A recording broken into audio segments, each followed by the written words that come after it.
今次嘅賞櫻之旅主要環繞日本嘅岩手縣同埋秋田縣，我哋去咗仙北市、北上市同埋盛岡市參加櫻花祭，仲走訪咗幾個賞櫻打卡嘅秘境。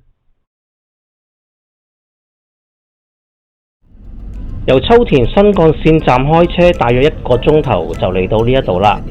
好，等我揾個位泊好架車先。呢條櫻花同油菜花大道係位於秋田縣裏邊一條貫穿大潟村嘅縣道298號㗎，全長大約11公里。大家都可以睇到喺一條大直路嘅兩邊都種滿咗呢個櫻花樹，而地上面呢亦都長滿油菜花。喺唔同嘅顏色配搭之下，呢一個畫面真係好靚啊！每當有風吹過嘅時候，櫻花嘅花瓣就好似雪一樣咁飄落嚟。係咪好有詩意呢？咁到底呢條路有幾長呢？大家一齊睇下啦。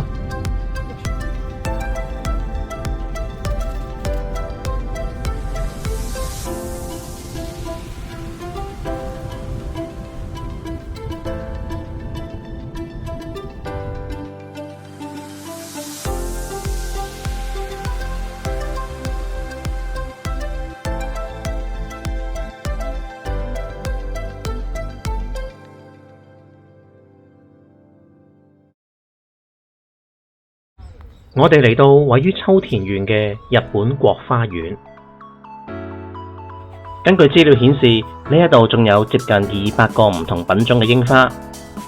鍾意賞花嘅你萬勿錯過啦！喺呢度你可以花足1日嘅時間去遊覽。其實呢度地方好大，但係我哋係怕有熊嘅出現，所以冇行到咁遠。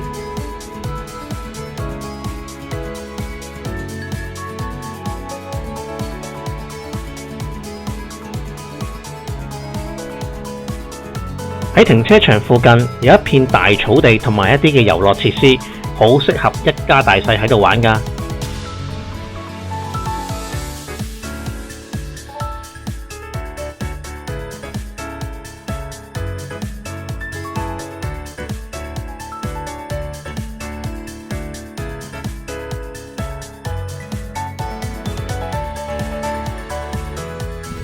又落花瓣啊！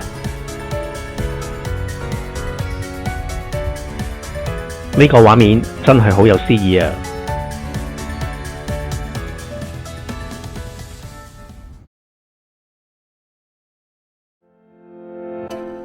而家就去緊位於岩手縣中部嘅霞石町，咁究竟係叫做霞石、那石、羅石定係滴石呢？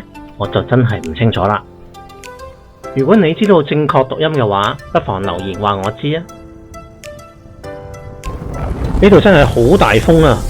而且你仲可以睇到咧，遠處嘅山上邊嗰個山頂咧，仲係俾嗰啲冰雪咧去覆蓋住。你可想而知，佢吹埋嚟嘅風係有幾凍啊！